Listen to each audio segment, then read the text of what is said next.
was I enough of a support system for you? Was I enough of a support system for Jacqueline or Gina? Like, you know what I mean? No, you're wrong about that. You carried your father's love with you through everything you did. You didn't see it, but I saw it. You were amazing. Don't ever feel like that. You don't remember because either you couldn't remember, maybe subconsciously you chose not to. And why? But why remember? You were my support. That's one thing. Wow, it just hit me. You were my support because I had to take care of you, and that helped me get through it.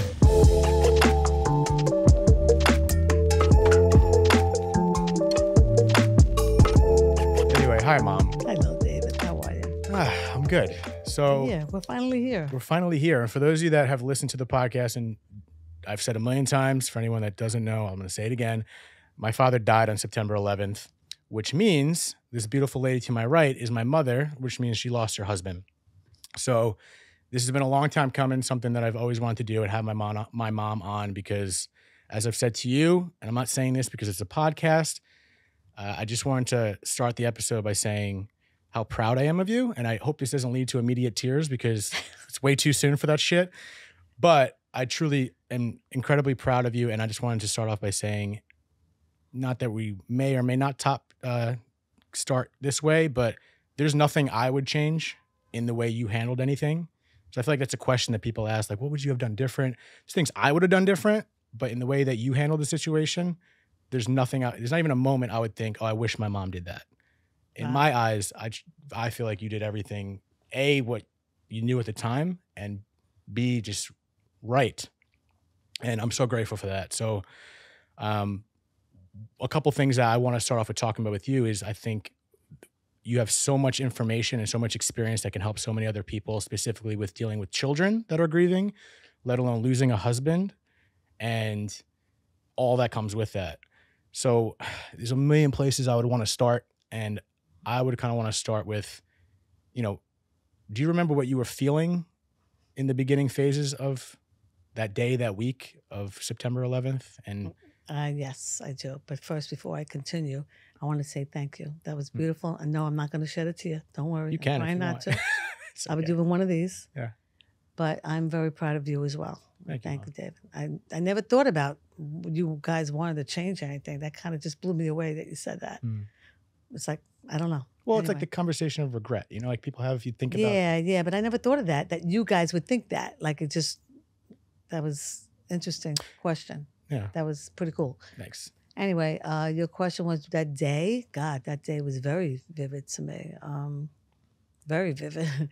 I mean, that was the day, actually September 10th, the day before I started my new job. Daddy was very excited because, I was going to cover the health insurance, and we were like, oh shit, this is going to be great. And I was really thrilled to be back to work. Yeah. So, got to work that day. The only thing I didn't, so anyway, going back just one page. So go back to September 11th. That morning, I remember left my telephone number with Daddy. It was my new work number.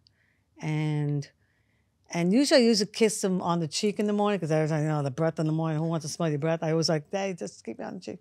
But that morning I kissed him, smacked on the lips. And that was so amazing afterwards when I thought about it. Oh my God. And he went off to work and I went off to work and didn't know what happened until someone told me. So I got a phone call at work and said, Rosanna, what building does Dave work in? And I said, the World Trade. He goes, the plane hit the plane. All right, because I'm saying to myself, Daddy's telling me there were a lot of planes that would come by and almost hit the building. So it didn't even occur to me. And then my boss came over because Rosanna, you got a phone call in the main office, go there. So I went there. My cousin Teresa was on there. And she said, Rosanna, the World Trade Center got hit by a plane. I said, oh my God, okay. So I ran to my desk. First thing I called was my mother-in-law. I don't know why I called her. And I was concerned if we got hit with that. I didn't know. Anyway, make a long story short. I called her and she's screaming on the phone, the building got hit. I said, Mom, don't worry about it, relax, blah, blah, blah. And it didn't hit me right away. I kept saying, no way, this is nothing. I'm not going to get crazy. Until I was very calm at work, continued to do what I was doing. I said, all right, so maybe I hear more news. And then my boss came over to me because you need to go to the Commons, because I worked in a high school, and in the Commons they had TV screens. He goes, you need to go walk to the Commons and see what's on TV.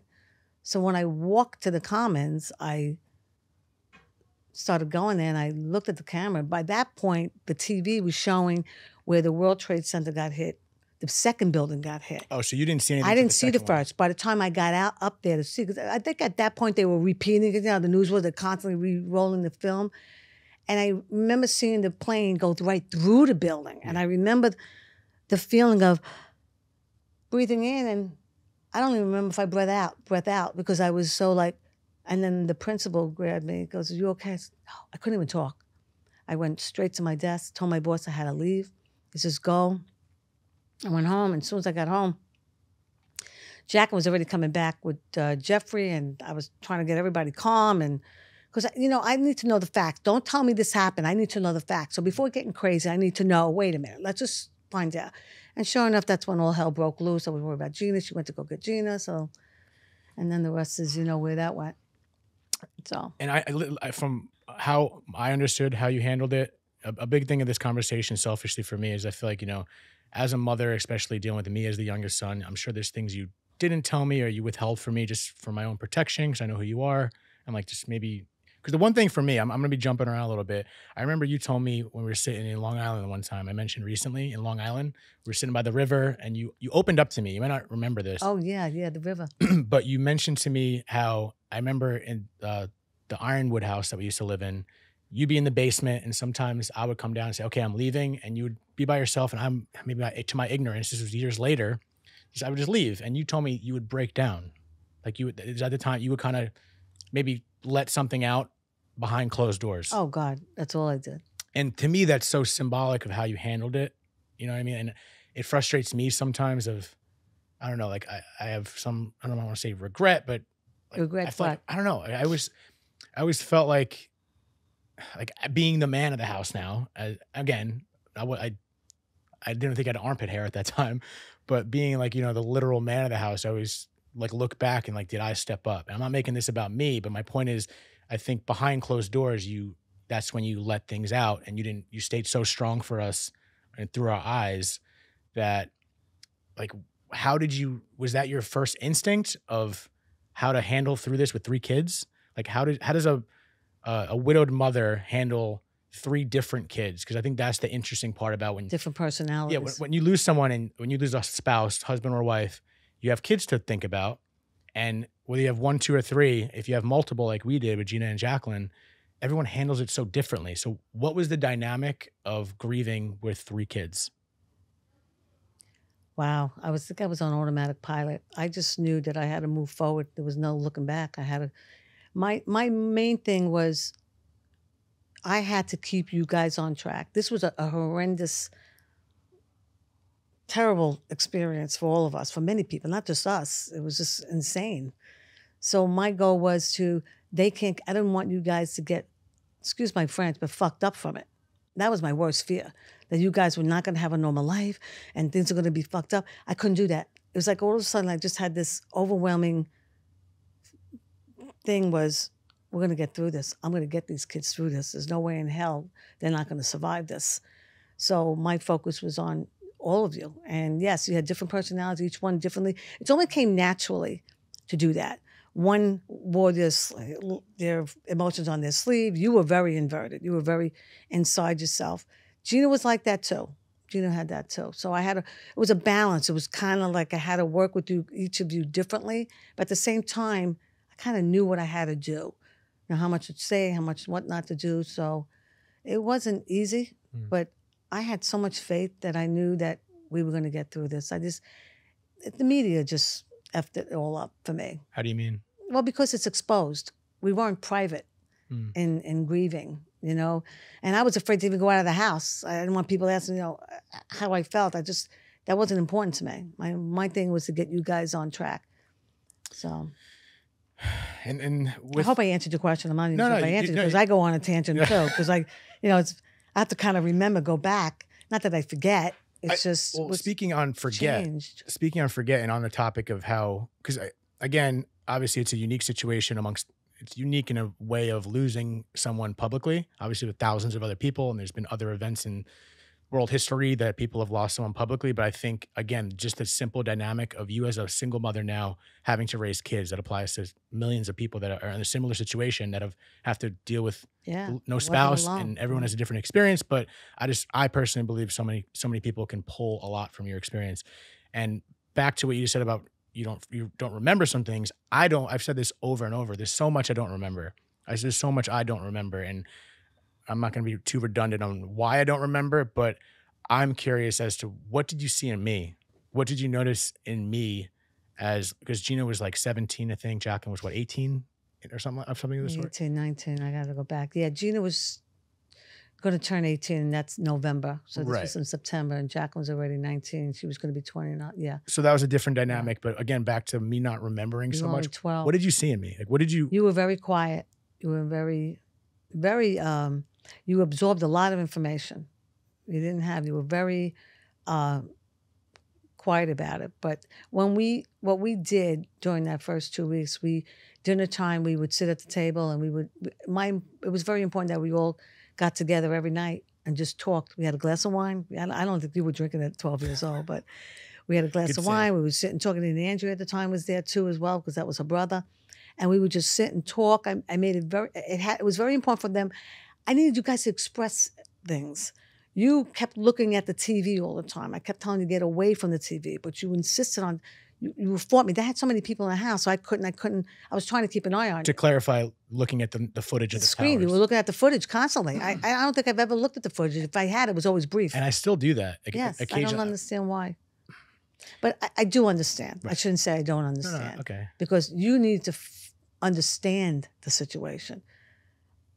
I just knew the situation was just insane. I didn't need to go into details on that. I just need to get us through it. And that was more important to me than anything. And by doing that talk, I was getting back to the dinner table, and we would just talk. And you wouldn't express too much, but you heard your sisters talking and everyone else talking, and I was talking. But you would stand there and you would just shed tears, but you never said much. So I was very concerned about you. Always I kept the closest eye on more on you than I mean, all three of you, but because you were the youngest, I really kept focus on you and every move you made and what you did and how you reacted. I was concerned because that was my fear. I didn't want to lose you over this insanity, because that's really what it was. So, and you asked me questions, and I answered them as best as I could. I think after the 3 weeks, you were asking me questions. You think we're going to find Daddy? And I couldn't say no. At that point, after 2 days, I knew. I just knew. What it was. 2 days, you knew. There was something's, yeah. And I didn't know how to answer you other than say, you know what? I always felt that there was hope. You never know. There's always a chance, And I don't remember how I worded it, but I just remember I couldn't say no. I couldn't do it. You had to be very careful with the words. So I'm trying to remember what else after that. There was a lot going on. There's a lot going on. But yeah, I mean, and then one night you had come over to me. I don't know if I told you this. You told me about I was this, in bed. Share it. And you just walked into the room, and I looked at you, and I said, David, what's the matter? There's nothing. Just looked at me. So I says, come on the bed with me, Mom. And I says, well, and I just hugged you, and that was it. I didn't have to say anything, but you sobbed and you sobbed. And I remember just holding you and looking up saying, thank you. Because I wanted you to express it. You had to. It wasn't healthy. So I was really grateful that you did it. That was one of the hardest. But I didn't cry. I had tears in my eyes. Don't get me wrong. I'm not a robot. But I was okay. And then you were pretty good after that. I don't even remember that. No, that's okay. There are things you have to understand. When people grieve, you don't need to. It's your subconscious mind goes into development. You don't need to. You don't want to remember. And maybe that's how you survived it. Yeah. It's because you didn't need to remember. Who knows how you would have handled it had you did remember. I know, it's frustrating. It is frustrating. I can understand that. It's frustrating when people tell me things like, oh, I don't even remember that. But I'm older. But as a young kid, it's forgivable because who the hell remembers? Some things I don't remember when I was 12 years old either, but this was traumatic. I understand that. What do you think that was? Was there anything that you noticed that triggered me to do that? I don't know. I don't know I don't recall what happened that evening. I think, like, I really believe that what we did every night. I remember talking to a therapist. I had to put you and Jacqueline into a therapy at that point. I was in therapy? Yeah, just What for the a hell? day I or don't two. remember You didn't shit. talk. You didn't talk much. I did it with Jacqueline and Gina, Jacqueline and you. I've always said I never did therapy, so I've been lying this whole No, time. you didn't. No, it's okay. You didn't know. You only went there once, and you didn't say much. But I remember the therapist said something to me that I didn't even realize I was doing.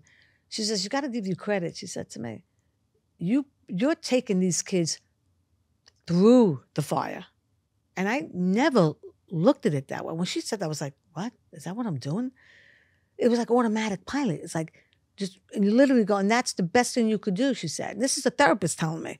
I was like, "I guess I didn't have to be a therapist." Yeah, that's one thing even to this date that I think that's maybe why I want to emphasize and talk you up in many ways, because you don't give yourself enough credit, and that's, yeah, it's you're humble. Like you've always lived a life like that. I think you've been always very humble, but I'm glad you think about that, because that's why I started the podcast like this. Like obviously we had a lot of support.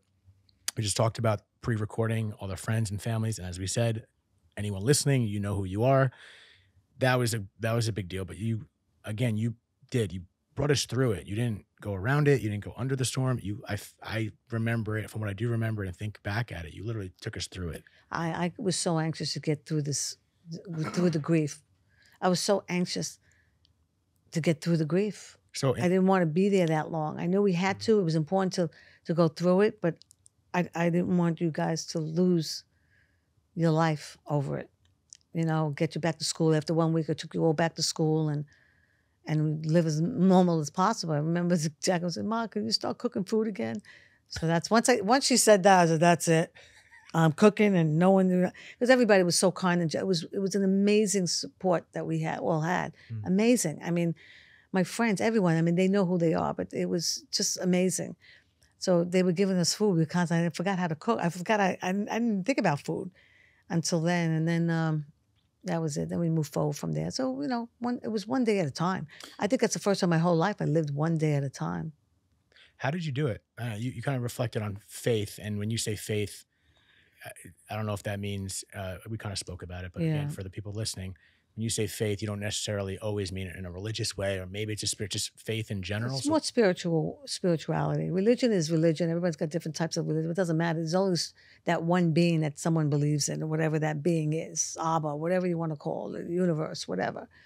Well, growing up a diehard Italian family, I was constantly with my father would kneel down and prayers at night. My mom, Maron, everything was on Maron, praying. We got to go to church. I mean, I was a diehard Catholic girl. We went to Catholic school, except for high school. I was in public school after that. But I learned to pick and choose my own faith, and my faith was God and Jesus, and I knew that I couldn't do this alone. And it was the first time I actually had to stop and say, you know what? He just put me in the palm of his hand. I swear to God, it was like he pushed me through it, like I was going through. Moses opened up the sea. Well, that was Mommy going right through that. I had no idea what the hell was going to happen, but I knew it was going to be okay. I just wanted to get on the other side of it and just get there and just let a whole year or 2, 3 years go by. I just wanted to make sure everybody was okay. I couldn't wait for that. But what did that do to you? Because your focus is on us, and you just, the anxiousness of getting through it. Maybe you're looking in the future so much. I can't wait to get to year 1 or 2, having the faith that it's going to be okay. Did you have time for yourself? I did a lot of little, like, when you guys wanted to go out, and I said, no, Mom, I got to go out with my friends. I'm going to go meet in the hall, but I never did that. I only said that because I wanted to go home. Most of the times I just go in Dad's closet and I would just sit there and just cry. But that was a relief for me, because once I got that, then I got my energy back. I was like, okay, you know what? It's going to be okay. These kids are going to get through this. We're all going to get through it. So it's, you say that I helped you, but you guys have helped me. Because if it wasn't for you three, I'm not one to focus on me. I didn't want to be focusing on me. And you helped me not focus on what was really happening. It was like the thought of Dave not being there. It just didn't make sense. Nothing made sense to me. Nothing made sense to me. And I didn't have time to really stop and think about it.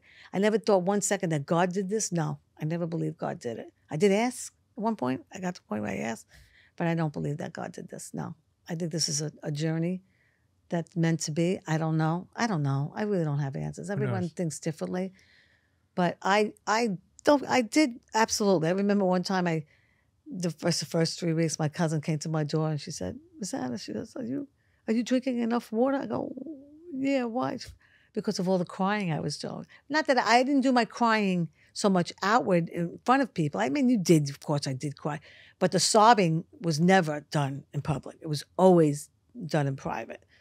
Always done in private. The thought of, didn't want to be weakened by it. You know, everyone, when you grieve, no matter what, you lose a child, you lose your husband, you lose your sister, brother, doesn't matter who you lose. My emphasis is you don't want to go, you could allow yourself to go towards that deep, dark hole. But the important thing is don't stay there long enough. You got to because once you go in that hole, it is so much freaking harder to get out of it. And I remember that feeling. I remember that feeling specifically when I woke up that next day, the morning of September 12th. And I remembered, all of a sudden something came down. I heard your father's voice. You got to take care of the pool. Oh no, the pool. So I went downstairs and everyone that came over that week was sleeping in the hall. So I said, oh God, please, I don't want to wake anybody up. I just want to get out of here quietly. I don't want nobody to bother me. I just want to get out. So I snuck out. I got around the pool and all of a sudden I got to the pool concrete before I hit the filter and I got on the floor and the flood just opened up because I was alone. And then, of course, my cousin Teresa had to sneak myself behind me. And as soon as she did that, because I felt myself going down, I felt it to the point of no return. And I went, it was almost like a vacuum. And thank God my cousin Teresa, all she had to do was tap me and I woke right up. Nope. And she got me right out of it. And at that point on, I swore to myself, I will never put myself in that hole again. I don't want to go there. What's the point? That's not what it's all about. Dave would have been ripping my head off. You kidding me? You can't be doing this. You got to move. You got the kids. And vice versa. Because if it was the other way around, I'd be haunting all of you if you were grieving over me that much and you didn't go on with your life. So it's just a natural, for me, I don't know about it. I speak for myself. It was a natural thing to just move on. You have to move on. You got to go through the fire, man. You just got to. There ain't no way to go do it in order to get to the other side. There's always a rainbow. You got to go over that rainbow. And there is a rainbow. Rainbow does shine over, and you go over the rainbow, there's a pot of gold. I don't mean money physically. I'm talking about there's beautiful things that will happen. And it did. I was so, so blessed. Yeah. Because I had all of you, and I had my family and friends that I know have gone through the same thing. It's been an amazing journey. You know, that's the thing about is many things I admire about you. And when I say I'm proud of you, there's a laundry list, but I feel like you just there was a balance of, and I feel like I've taken from the way you've raised me is, I think when I go through things, obviously I still feel it, but I feel like I have to go through the storm. Like when I go through something, I don't always avoid my feelings. I feel like I do allow myself to feel it. In order for me to get through something, I have to feel it. Yeah. And but at the same time, carry myself through it by going through it. I feel like I took that from you, but you have such a good balance of pushing through it and taking the bull by the horns and continuing moving day by day. But you have a good balance of still feeling it and being aware to not push anything aside. Like you had those talks with us, like you said, at the dinner table. So it wasn't just go, go, go. There were still moments of balance. We had to cry. We had to feel. Right. We had to really understand what was going on here. We had to prepare ourselves for the reality of this is it. Mm. I mean, I didn't know at the time either. You were helping me look at it that way, to see that this is it. I mean, I was just existing. I wasn't exactly doing anything. But you were just, what do you remember? Other than, I mean, you were so, even before you went to college, I remember you were very quiet and didn't express things. But I remember one thing that one person said to me was very important, and I didn't realize I was doing it, is that I never gave you a chance to really express yourself because I was always ready to take care of things. I had to take care of this. I had to take care of you. No, you do not. Don't worry about it. I'll take care of it. And I remember him saying, Ken had said this, that you would let if anything would just fall to the floor, you would never let it go down to the floor. You would never let it hit the ground. You would be right there catching it on the bottom. And when he said that to me, I said, holy shit, I'm not giving you the opportunity to really do it. And then talking to you, I didn't allow you to express yourself. And, sometimes you need someone from the outside to look in to see what you're doing, and I never was aware. But once I shut my mouth and you spoke and you kept talking, you never stopped after that. But it took me to realize you gotta shut the frig up, take a step back, let the kid talk. You can't handle everything. But you taught me to shut up, just listen. Because I'm always going, sometimes I have to stop and slow down and just take a breather. And it's just, I'm on nervous energy all the time. And it's not a good thing. It's good in some cases, but it's not a good thing all the time. It really isn't. And in your case, it wasn't, because you weren't talking and you weren't expressing yourself. And then all of a sudden you did. And this is what I'm talking about when you went to high school. And in high school, really early on in high school. What was that? You don't remember. It's just that you would close up when I asked you questions. So I stopped asking questions. What are you doing? Where are you going? Bitty bop. All I had to do was say, shut up. If he wants to tell me, he'll tell me. If it's really something important, I would ask you. But once I did that, you would ask me questions. And all of a sudden, I was kind of taken back. Holy cow, he's asking me a question. Yeah, you don't remember, but it was a whole process of getting you to open up, and you did. And look where you are now. Yeah, we're having a friggin' because of that one person telling me, stop jumping down and just stop, take a step back. But I needed someone from the outside looking in, because I couldn't see. All I saw was I had to control everybody, make sure everybody's doing the right thing. And no, you can't do this, you can't do that. What the hell is wrong with me? I was going I was like a loony bin. But did you have the same approach with Gina and Jacqueline? Because obviously, don't forget, Jacqueline had no problem telling you what she felt, which was good. Gina did. Gina was more passive, and I was a lot like her, younger, and her very young age, when Daddy and I were much younger. But she took a while to explode herself, to explain herself, to express herself. I'm sorry, and she eventually did. But you were the toughest. I was? To express. Ooh. Yes, very much. And that had a lot to do with me. I didn't realize that. I mean, so like I said, there was a balance. It was, and I know many mothers and parents are going through that. But we really have to stop and pay attention. Really have to pay attention. We really do. To what? The kids or just the situation? Kids, yeah. How you talk to them, how they respond, how you're approaching it, how your energy level is. Once I got like this, you kids sense my energy level right away. Am I wrong? I still do. Yeah, you can tell. But when I'm relaxed and calm, everybody's good. So what's the lesson in there in regards to paying attention? And is it, because you were in a situation, you like control, you take control of situations, which is in many ways what got us through that. You did take control of the situation, but then you almost found the contrast of, okay, there's a moment where I do have to step back and allow things to happen.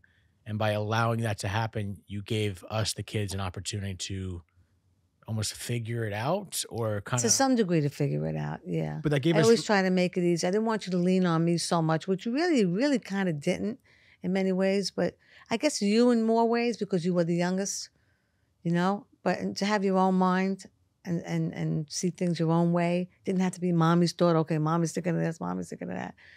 9/11 effed me up in many ways, all of us, because it made me feel, I had a lot of fear in me and where you were going and directions you were taking, and I didn't trust anybody. You still don't trust anyone. In me too. Just to be clarify, everyone, my mom, as soon as we got off the ferry and landed in New York from Jersey, she has her pepper spray in your hand. Well, you have to today. I know. You can't carry anything else. Do you have pepper spray on you right now? No, I don't. No, I'm fine. Arthur's a cool guy. I'm fine. Arthur's behind the scenes right now producing this episode. But no, I'm sorry. I just want Can I have a take a sip, drink, pour it on your head, whatever you want. But in regards to how 9/11, you're saying effed you up, what do you notice the most? Obviously, it messed a lot of people up. And the thing about 9/11 is I've come to realize down the road how many people it messed up that weren't didn't lose someone, may have lost someone indirectly, or people that were just there. Like I mentioned when I had Neil deGrasse Tyson on, the astrophysicist. I told you about him. I'm sorry, could you repeat that? Neil deGrasse, that astrophysicist that I told you about. Yeah, I talked about yes, 9/11. yes. He didn't lose anyone, but he was there that day, so it affected it. So that day in general messed a lot of people up. But to you, losing a husband and obviously the way it impacted our family, how did that day and just as it relates to any traumatic event outside of 9/11 that people experience, how did that day F you up? I felt like I had an out-of-body experience, if that makes sense to you. Early on or just in general? When it happened. It just felt like this is real. This is insane. And I can't even explain it sometimes. Like I remember when we had to go to ground zero a month later. And I think that's where you really, like, I'm jumping ahead again, but that's when it really like, holy shit, this is a battleground here. Because I was so afraid to go to the city. I was so afraid your kids to leave in our territory. Because I felt like I'm sure I wasn't alone with this. The whole world we were being invaded. This was on our turf. This was in our country. This was insane. This is not really happened. This is not supposed to happen. And I still feel like it should have never happened.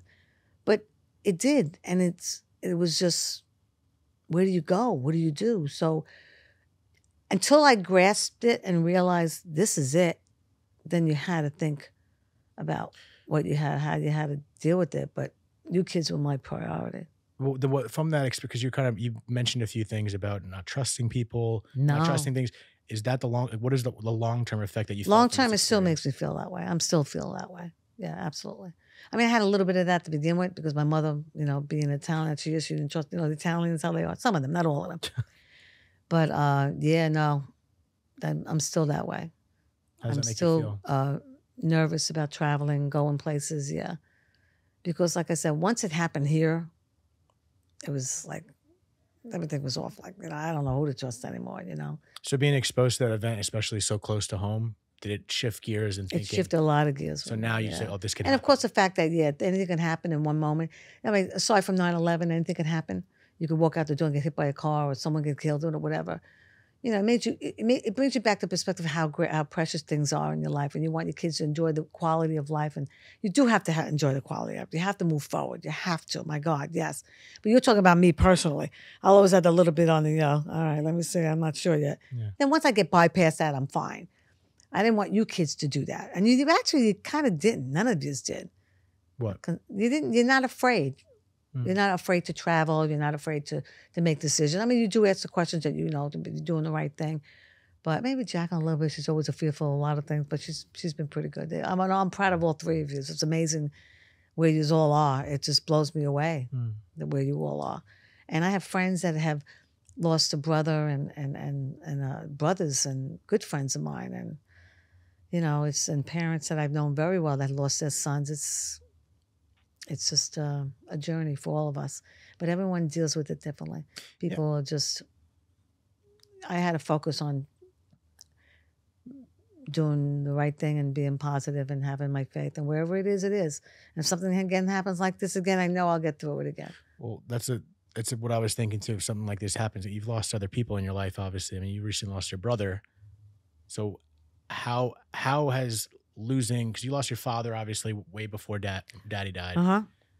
How have these experiences of grief shaped you for preparation of losing other people? Like you say, we just lost Uncle Tommy. Like I just lost my brother. Yeah, Tom. So how has the other experiences of loss helped you or prepared you or made it worse in other experiences? No, I never thought of it that way. But I know when death happens, I don't put myself in that sad mode. It's almost like because we're born, the day we're born, we're already dying. Slow death. It's just the way it is. You're born and you're gonna die one of these days. But no, I think it helped me more of it's gonna be okay. Because I believe in beyond us. There is definitely beyond us. I really always felt that the angels of all of the 9/11 people that died and the flight of 90 wasn't the flights, whatever. I can't remember anymore. I try not to remember all that. But anyway, anybody, it's beyond. They're angels and they're around. Absolutely. There's something way more powerful than here. Definitely. Whatever it is. Wherever that is. Something. Yeah, definitely. And that's where my faith lies in going there. So when my brother was dying, it was a beautiful send-off at the same time, which is what we didn't have with Dad. Right. It was a totally different dynamic. It was like, here, I'm grieving over Daddy, and he's no longer there. But in my mind, the only good thing out of it, I just have his memory of that morning kiss and saying goodbye to him, and we had no regrets. There was nothing I could say, oh, I yelled at him, I got mad at him, I got upset, nothing. It was like an amazing, okay, I knew. The only thing that tortured me for a while there, and in fact, my brother Tommy, may he rest in peace, he's the one who said to me that he helped me grieve the part where the thought, if I stopped picturing what those people were going through on that floor when the building collapsed, I didn't even know the building collapsed till 2 days later because I wasn't watching the TV. But it was the smoke inhalation and that I had such a hard time with getting out of my head. Like I knew that Dave, after the fact that I didn't know that the building collapsed, but I thought that I knew that Dave and most of them died from the smoke inhalation, and that hopefully was quick enough that they didn't feel anything when that building went down. That was my hope, more than anything, the thought. And I think that's what tortured my brain for a while. And I kept that to I talked to my siblings and stuff about it, but I never talked to you guys about it. But that took me a while to recover, and I had to keep telling myself, stop. He's not there anymore. He's there. And I knew he was there because I don't know about many people. I'm sure there are people out there that have grieved and they found their loved ones come through them in different ways. And that has happened to me. I felt if Dad's present. I felt it many, many times. How? I never told you. I felt his presence around me for at least 6 months straight. Yeah, I've always felt it. I just can't explain it. Like constantly kind of thing? Yeah, it was always there. I felt it. I would talk, feel it. I knew he was there with me. And after 6 months, I didn't feel him. I think that's when we finally got over the hump to some degree, and we knew we could do this. It was more like we're okay. We could do this. And no matter, you don't have to linger. It's okay. We're okay. And I think at that point on, it was just okay. I mean, don't get me wrong. Every anniversary, I hate it because I don't hate it. It's just because it's so like the world knows you can't do it private. Nothing's ever done privately with this, unfortunately. But it just made it easier. And it never goes away. Never goes away. So are you still, in light of saying it never goes away because grief stays with you, is there anything you feel like you're still working on 20 years later, 20 plus years later? Am I working on? Just in general, like from losing Daddy and your husband. Do I miss him terribly? Yes, I always miss Dad. Well, of course. I'm saying it's not a day that goes by. No. It's been 22 years. It's been 22 years since September 11th. Is there anything that you feel that you're still massaging out? No. I love that. No, other than I know we're all going to be there one day and laugh this off. He's going to say, yeah, I told you, see what you did, what anyway. But he was a great guy. And all of them were, Joey, all of them. I could think of all my friends that I miss, the desk he worked with, Tom and Steve, and it was just those people you don't forget, and the family, I'm sure. Like I said, we weren't alone. So there was no really time to grieve. You couldn't feel sorry for yourself. You couldn't feel sorry for yourself. How could you feel sorry for yourself? You got 3,000 people that died during this whole thing. It wasn't about you. We're all together with this. And that, that actually helped too, because now you say, hey, I'm not alone. We could do this. We could all do this. We could all work together and get through this. So, yeah, that's a tough one because that thought helped me too in many ways, thinking it was so many other people. So it relieved the tension in a way where, okay, there's other people probably feeling very similar. Yeah, exactly. There's thousands of people that just lost someone. But even through that, it's still obviously very individual, and our family's still got to figure this shit out. It still sucks. We just lost our dad. You just lost your husband. But it is a weird contradiction when, just 3,000 other people just died. And that's always kind of made me... It's always going to be frigged up. Yeah. Everything seems so surreal. But then death is surreal. You got people that just die normal death. I don't know what a normal death is. So, I mean, death is normal. Death is death. Someone gets killed. Someone dies of a heart attack. Someone dying, Either way, it's just... That's the only thing I always. I'm grateful that I didn't see him any other way but that morning. You know, like right now in my life, what they did teach me, I don't like funerals and wakes and seeing somebody lay in there. I don't. To me, it's like I don't. I think just have myself cremated and done and say a prayer. Actually, you know what? Take me to an Irish pub. Everyone celebrate and throw me over the Verrazano Bridge. That's it. That's how I want to go. Have myself cremated, just like Dad is, right over. You know, I actually love that we have this on camera because we can insert that in your will, and that's what. That's what I have in my will. You actually have it? Oh, yeah. It's cremated and throw me over the Verrazano Bridge. You literally in my have... notes. So your kids, when you read it, Mom wants to be thrown over the Verrazano Bridge. And that's where I'm going. Oh, man. Because I'm not here anymore. I'm not here. It's just a body. But you're here. You know what I mean? Like you say you felt Dad in many ways. I guess like there's that belief and that feeling. It's always there. Because when you have, it's all about love, period, just in generally. It's really all about love. And nothing and no one could take that away from you. No one. Because it's so powerful. It's so within you. And your subconscious mind, conscious mind, I don't give a shit what you say. I don't believe in it. Let me tell you something. It's in there. It's buried in your brain. You just don't want to look at it. But it's there. It's there. And if you embrace that love and you take it with you, there ain't nothing could stop you. There is nothing that could stop you. And that's what I did. I took the love from all of you, from him, and just take it with you. My brother, whoever passed recently, take that love and just go with it, because that's your strength. There's nothing else. There really isn't nothing else. My love for you guys to carry you through, my love for you that you got me through it. I mean, we work together. Everything's a team. If you want to sob, you want to be in that hole, go right ahead. But that's your choice. Yeah, but sometimes I'll kick your asses if you ever do that again. But every time I say, oh, don't look at that hole again. Look at it for a little while. Now move on. You have to grieve. You have to allow yourself to grieve. I know, but sometimes when I feel like I didn't do anything. I literally feel like I don't know. I just feel like what did you want to do? What could you have possibly wanted to do? I don't know. I just feel like I sometimes I feel like I don't know. I wish I could have been more of a support system for you guys. I don't know. I gotta feel like I don't know. I don't have regrets. Maybe it's partially because I don't remember a lot, but I just feel like because we've gotten so close. We were always close, and we discussed this earlier. This brought us together. I'm so grateful for that, because there's certain situations I've heard from other experiences how it drives families away sometimes. But for whatever reason, we got closer, and you've taught me the lesson of love in many ways through our experience.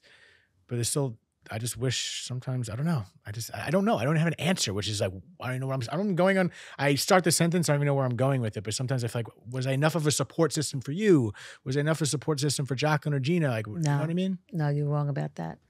You were a wonderful child. You're a wonderful kid.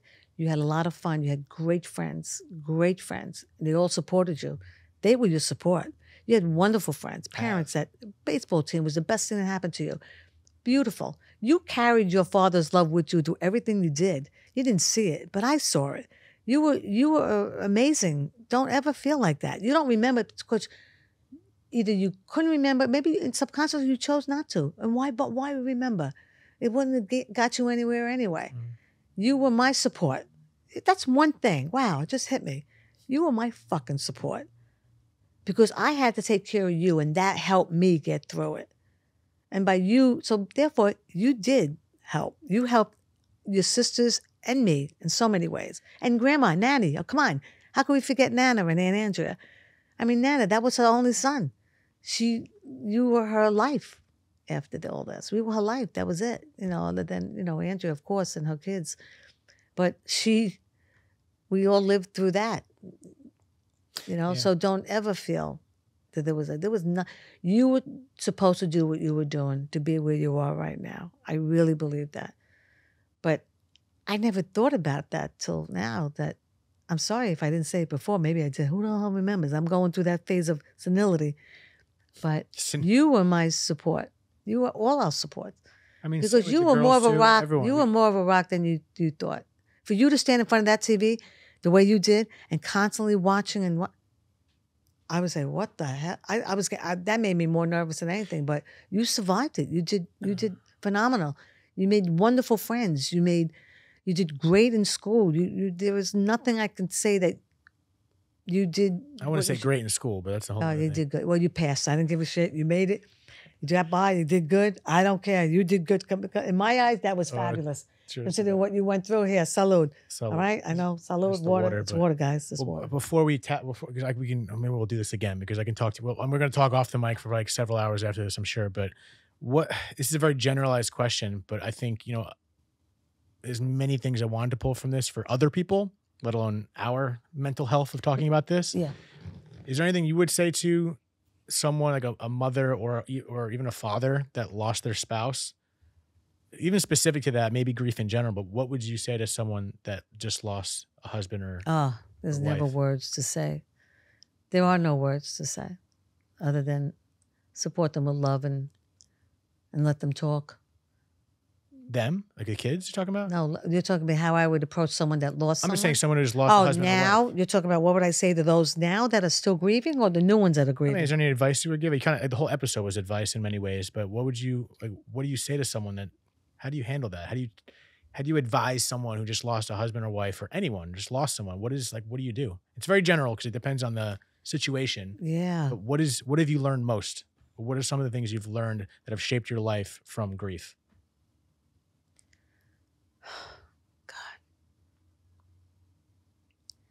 You have to go with it. You can't fight it.